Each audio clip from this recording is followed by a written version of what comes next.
Ever been kind of stumped by why a brilliant strategy that worked, say, stateside just seems to fall flat when you try it somewhere else? Hmm. Or, why an email that seems perfectly fine in one place might cause, well, confusion or even offense somewhere else? Absolutely. Happens all the time. Well, based on some really fascinating material you shared with us, we're about to dive into those often surprising differences in how work actually gets done across cultures. Exactly. We've got this document, comparativoculturalprojetos.pdf, and it's really insightful. It compares workplace norms, project management stuff, specifically between Brazil, England, and Canada. Right. It's packed with details that can, really help make sense of those cross-cultural interactions. And our goal today really is to pull out the most crucial bits, maybe the most unexpected insights from this document. Yeah, the highlights. We want to give everyone listening a clear, sort of engaging understanding of these cultural nuances, maybe trigger a few aha moments, Hopefully. so you can navigate those international professional settings with a bit more confidence, maybe more clarity. Okay, let's unpack this. Maybe starting with how different cultures look at rules and flexibility. Okay, yeah. What's fascinating here is the contrast. So in Brazil, you have this concept, jeitinho. Jeitinho, right? Yeah. And some sociologists, interestingly, they link its acceptance to like a history of navigating really complex bureaucratic systems Oh. where, flexibility and personal connections were often just necessary to actually get things done. It's Yeah. often seen positively like creative problem solving. Yeah, the document really highlights that, doesn't it? That it's Yeah. widely accepted, even valued, as sort of a clever way to get things done. Hmm. Now, you look at England, and it's a completely different picture. Totally different. Much lower tolerance for bending rules, Yeah. right? High value on conformity, predictability. And Canada, in this aspect, lines up more with England, actually. The document emphasizes their low tolerance for deviating from norms. There's a strong focus on equity, respecting the rules, Hmm. which, brings up a big question. How does this difference actually play out when you're managing a project, say, with teams from all three places? It's huge, isn't it? Imagine just setting deadlines. Yeah, If you're working with a Brazilian team, maybe some flexibility is expected, even appreciated, maybe, as being understanding. could be. Understanding potential hurdles. But with English or Canadian teams sticking rigidly to that schedule, Yeah, that's likely seen as, well, absolutely essential. Professionalism, respect. definitely. Now, let's think about how different cultures handle that tricky issue of blame when things go wrong. Oh, yeah. Always sensitive. This is another area with really distinct approaches. Hmm. In Brazil, according to this document, there's often a reluctance to take direct responsibility when errors pop up. Hmm. The tendency is more to look at external factors or maybe see blame as something shared or relative. That's interesting. It's like the focus shifts away from the individual, maybe. Sort of, yeah. Then you have England, where the document points to a more direct assumption of responsibility, Right. which seems tied to a strong sense of individual accountability. Right. Perhaps, as the document suggests, influenced by the Protestant work ethic. Could be. That idea of individual duty. Exactly. There's this cultural expectation of owning up. Canada, on the other hand, tends towards transparency. Okay. So responsibility is often assumed either collectively by the team or individually, but with openness about who did what and what happened. Makes sense. More of a learning approach, perhaps. Possibly. Okay, moving on to the idea of taking advantage in professional situations. This sounds like another concept carrying a different cultural baggage. Oh, definitely. In Brazil, the document links it to esperteza. Esperteza. It's a kind of street smarts. Think of someone really resourceful, quick thinking. Finds a clever angle. Exactly. Even if it bends the rules a bit. It's that street smarts idea in social situations, and it's viewed with, well, ambivalence. Sometimes admired as clever, sometimes criticized as opportunistic. Huh. So it could be seen as a necessary skill in some competitive spots. Perhaps. But in England, the perception is quite different. Taking advantage. Generally frowned upon. Right. Seen as unfair, dishonest dealing. It's a negative trait. And Canada kind of echoes that, but maybe with an even stronger emphasis on being just, balanced, rather than clever at someone else's expense. That's a good way to put it. Might stem from a stronger focus on egalitarianism, looking out for the collective. It really highlights how different societies define, what success in business even means. It does. Now let's consider the weight of a spoken promise. Your word. Okay. important everywhere, surely. Well, yes, but the document notes that in Brazil, while a verbal commitment is important for relationships, Hmm. its interpretation can be somewhat flexible, depends on the context, the people involved, Ah, so the level of commitment might be seen as adaptable. possibly. But in England, a spoken promise carries significant moral weight. Like my word is my bond. Exactly. Agreements often built on trust. So maybe less immediate pressure to write absolutely everything down. Right. That handshake still means something. Precisely. In Canada, though, while a verbal agreement is a basis for trust initially, Hmm. the document points out it's almost always formalized in writing pretty quickly. For clarity. Avoid misunderstandings later. Exactly. It's like a pragmatic approach. Trust, but verify, perhaps, and ensure everyone's legally on the same page. Makes sense. Let's shift focus now to workplace ethics more broadly. Okay.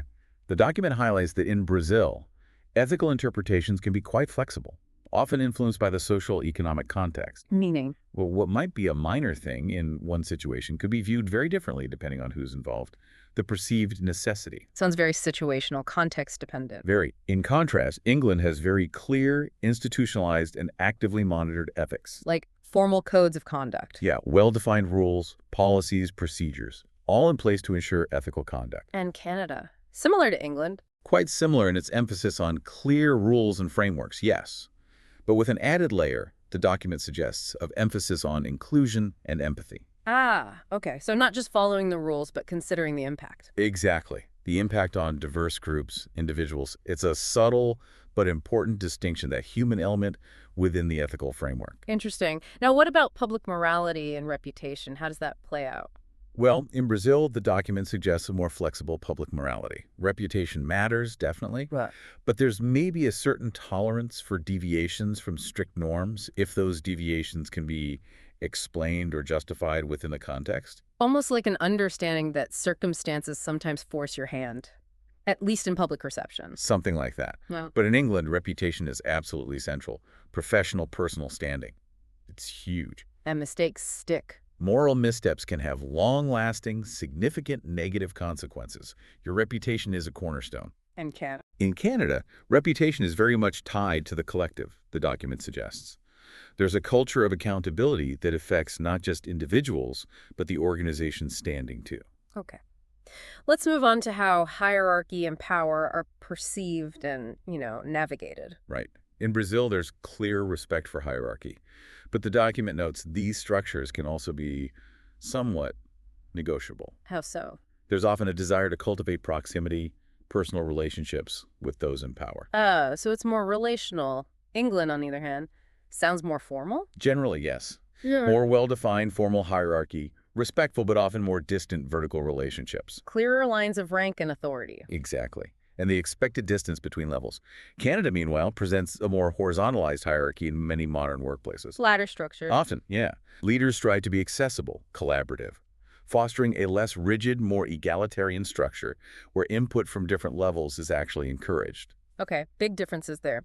Now, how do these cultures typically handle conflict? Disagreements at work? Yeah, another interesting one. The document indicates that in Brazil, direct confrontation is generally avoided. Really? So what happens? Preference for indirect approaches, mediation maybe, or using jogo de cintura, Jogo de cintura. like skillful maneuvering, finding a way through a situation without a direct clash. Imagine a team disagreement.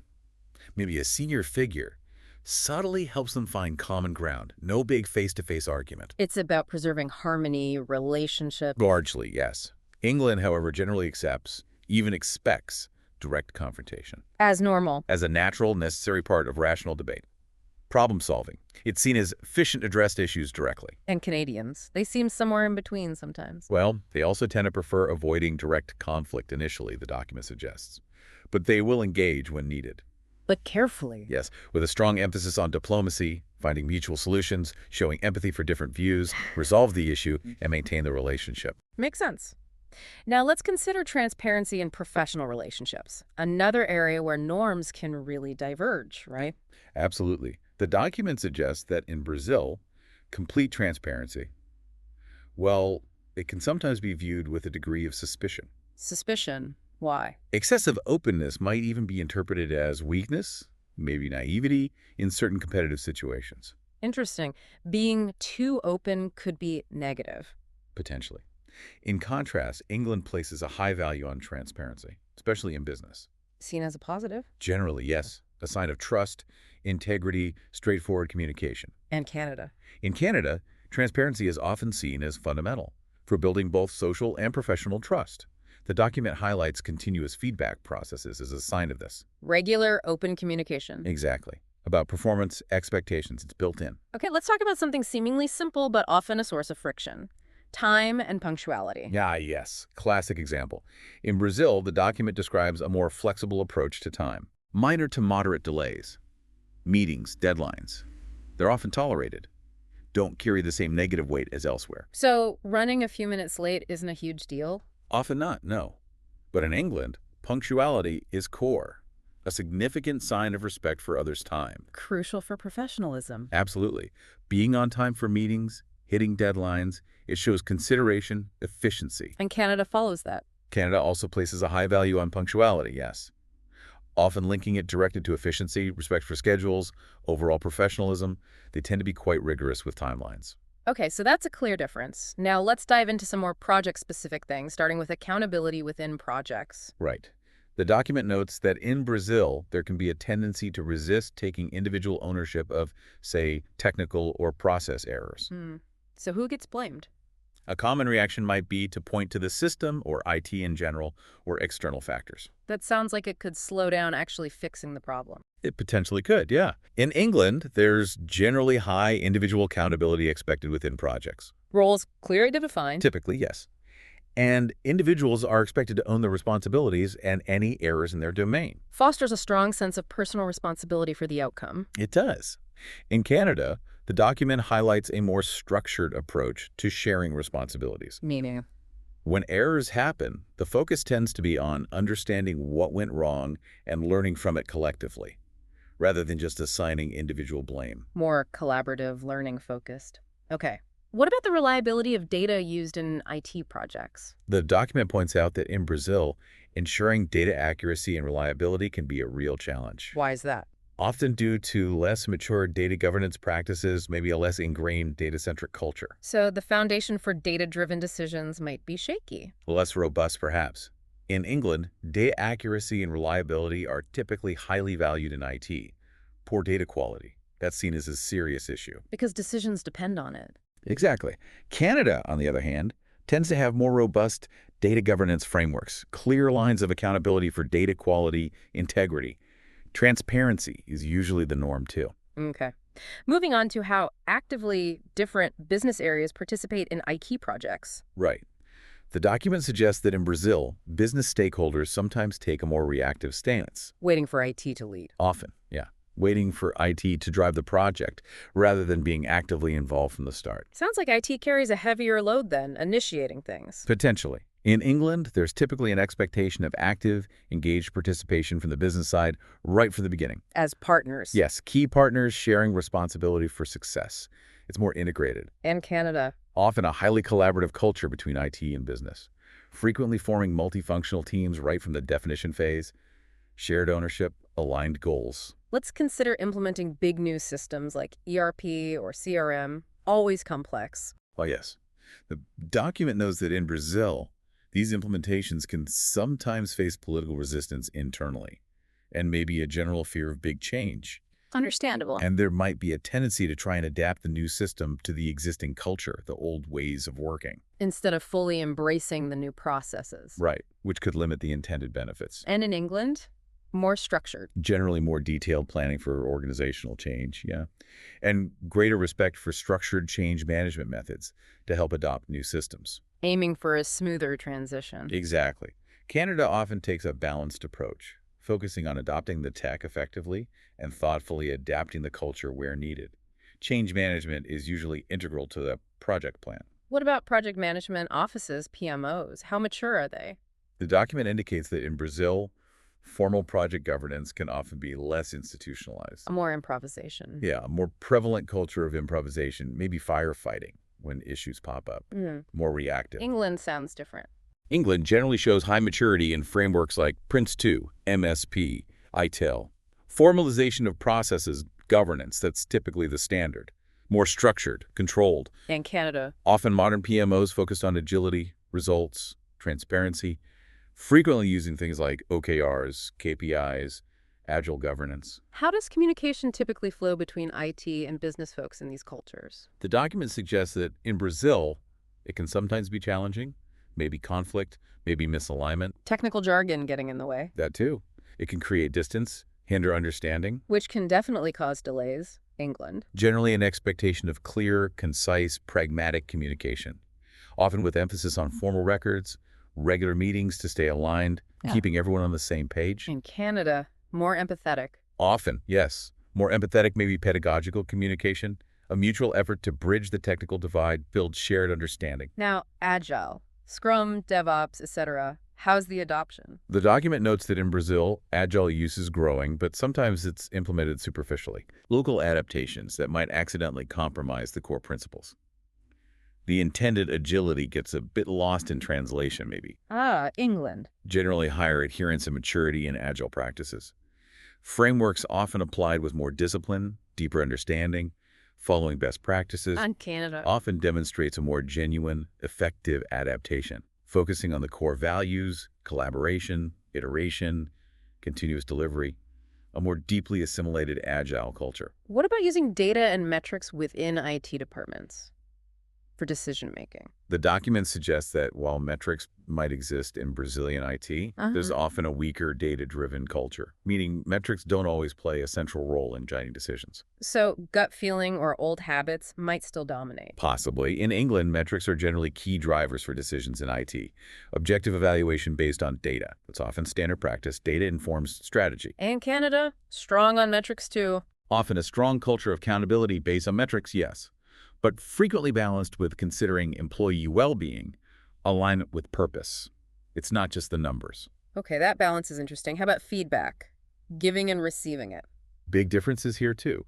The document indicates that in Brazil, feedback tends to be more indirect, informal. Or even avoided. Yes, especially if it's negative. Cultural preference for harmony, avoiding direct criticism. Direct feedback might feel uncomfortable, confrontational. Makes sense. England. Direct, structured feedback is often seen as natural, necessary for professional development, generally viewed as helpful for improvement, essential for growth. And Canada. Continuous feedback. Often, yes, with emphasis on constructive language, focusing on future improvement, Yeah. generally more widely accepted at all levels. Let's briefly touch on overall tech maturity of businesses. Okay, documents suggest Brazil is generally low to medium. Many companies still using spreadsheets, legacy systems. Less adoption of APIs, data culture. Might be less prevalent, yeah. Room for digital transformation. England typically shows high-tech maturity. ERP, CRM, RPA, cloud. Widespread adoption in medium-large enterprises, yeah. Often early adopters. Canada also demonstrates high maturity. With a specific focus, maybe? Strong emphasis on digital inclusion, accessibility, cloud-first for many, responsible automation. Okay. Let's loop back to ethics, but specifically within projects. Right.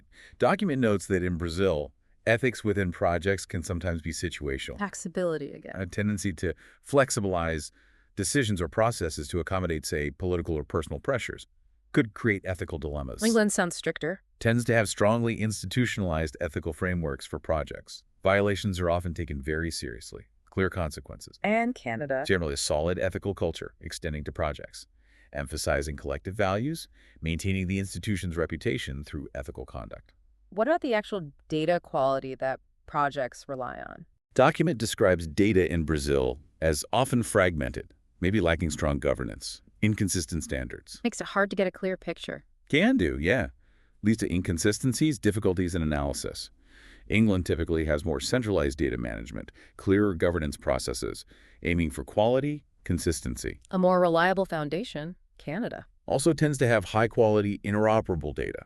Growing focus on accessibility, inclusive data management. How much trust do people put in data-driven decisions based on models? Documents suggest that in Brazil, there can sometimes be a bit of distrust in predictive insights from models. Gut feeling still strong. Personal feeling or intuition might still play a significant role, yeah, outweighing the data sometimes. England.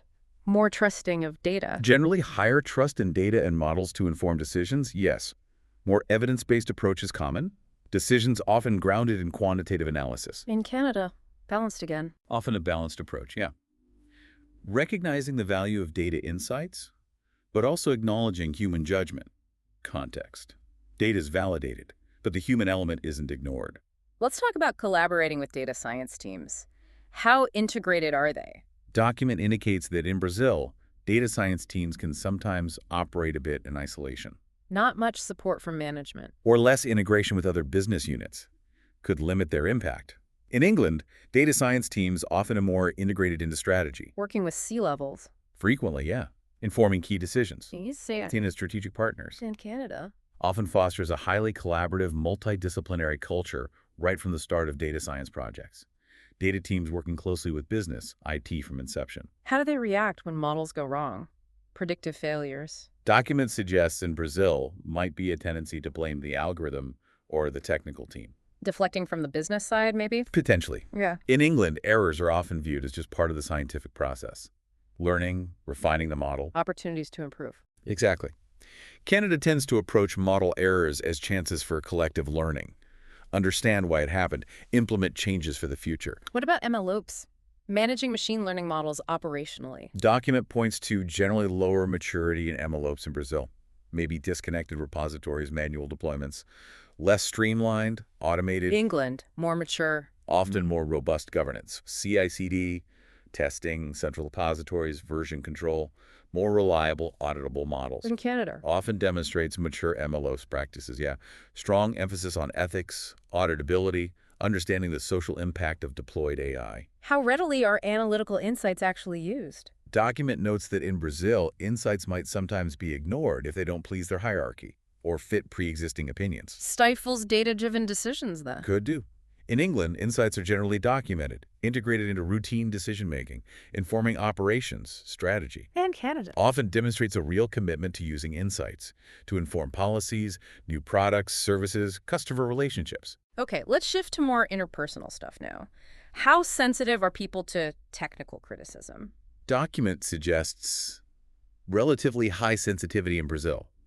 Direct technical criticism might be taken personally, So you need to handle it carefully. very carefully. In England, moderate sensitivity generally. Technical criticism is often accepted, if delivered respectfully, constructively, focusing on the technical, not the personal. Objectivity, elegance of the critique matter. Canada, also sensitive. Tends to exhibit higher sensitivity too, yeah. Preference for gentle, constructive feedback, emphasizing positives, future improvement. What about suggestions for improvement? How are they received? Document indicates that in Brazil, suggestions can sometimes meet resistance if they imply a mistake or sound like a lesson. Delicate balance needed. It is. In England, suggestions generally well received, especially presented with data, logic, precedents.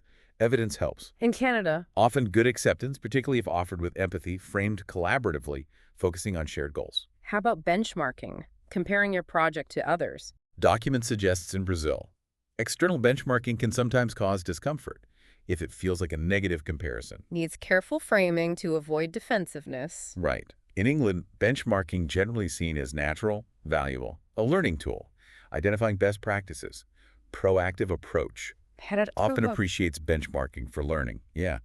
As long as context is understood, doesn't diminish the local team's effort. So what's the ideal form of feedback in each place? Document points to indirect, careful, relational feedback in Brazil.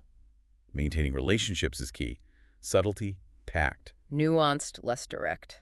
In England. Direct but polite and structured feedback is the norm. Clarity, objectivity, focus on specifics. Clear expectations, actionable points valued. Diplomatic. Often prefers feedback that is diplomatic, yeah. Focusing on progress, future development. Considering well-being, growth. Let's talk pressure. Tolerance for high pressure, tight deadlines. Documents suggest a high capacity for improvisation under pressure in Brazil, Yep. getting it done with tight deadlines. Often comes with significant emotional strain, potential burnout, resourceful, but maybe at a personal cost. England prefers planning. Generally prefers rigorous planning, realistic timelines. Tight, unexpected deadlines, often frowned upon. Disrupts process, impacts quality. Planning, sustainable pace valued. Canada, balancing act. Often aims to balance productivity with mental health, well-being. Transparency about workload, challenges is important when dealing with deadlines. What's the most effective way to demand results then? Document indicates in Brazil a respectful relational approach, built on trust, personal connection, likely most effective, emphasizing the human element. England, more direct. Clear, unemotional communication, often referencing agreed metrics, KPIs, generally the preferred way, focusing on objective standards. Canada, based on agreements. Often emphasizes demanding results based on prior agreements, clear roles, shared understanding of a fair work ethic. How about emotional resistance to change? Organizational change, project change. Document suggests potentially high emotional resistance in Brazil. Big changes can feel like instability, insecurity. People might feel anxious. England, lower resistance. Generally lower, Okay. yes. Particularly if the rationale is clear, process well-planned, impacts addressed proactively. Managing the transition helps. Canada, positive adaptation. Often demonstrates positive adaptability, provided reasons are well explained, benefits clear, sense of collaboration and involvement. In professional communication. Document notes humor is often highly valued in Brazil, even in serious contexts. Builds rapport, lightens mood. Good way to connect. England, more restrained. Tends to use humor in moderation, yeah. Often more subtle, ironic style. Less overt, maybe. More understated, sometimes self-deprecating. Canada, appreciated but careful. Generally appreciates humor, yes. But typically should be light, inclusive. Avoid potential offense across diverse teams. Sensitivity to written language. Emails, for example. Document suggests in Brazil, overly direct, blunt emails can sometimes be interpreted as harsh, impolite, even if unintended. Tone is crucial. England, values clarity. Often values objectivity, formality in writing. Focus on clarity, conciseness, getting straight to the point, generally appreciated. Canada, friendly but professional. Often prefers a friendly yet professional tone, Yeah. with consideration for the recipient's potential emotional response. How important is overt emotional validation? Recognition. Document indicates quite important in Brazil. Teams often appreciate verbal, emotional recognition. Feeling valued personally is a strong motivator. Feeling appreciated, seen, England, less emphasis. generally lower emphasis on over emotional validation. Recognition often more rational, tied to concrete achievements. Successful delivery, meeting targets. Results speak for themselves. Canada, values it more. Also tends to value emotional validation, as a sign of supportive, human-centered leadership. Acknowledging effort, showing empathy seen as important. Okay, finally, what's a typical response to poorly delivered negative feedback? Documents suggest in Brazil it could result in an emotional reaction. Defensiveness, withdrawal, can have a significant negative impact. England, more reserved. Might be met with coldness, subtle avoidance, lack of immediate engagement or response, a more reserved reaction perhaps. Canada, demotivation. While there might be initial openness to discuss, if handled poorly, it can lead to demotivation, potential breakdown in trust.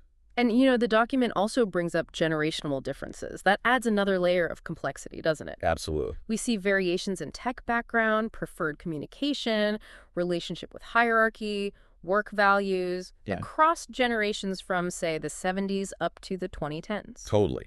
A younger professional might be way more comfortable with slack and a flat structure than someone with decades of experience. Exactly. These generational cohorts bring their own expectations, their own experiences, and those interact with the broader cultural norms we've been discussing. Yeah, understanding those generational nuances within each culture is also crucial for really effective management and communication. So as we wrap up, it's abundantly clear that cultural differences have this profound, multifaceted impact on workplace dynamics, project success, everything.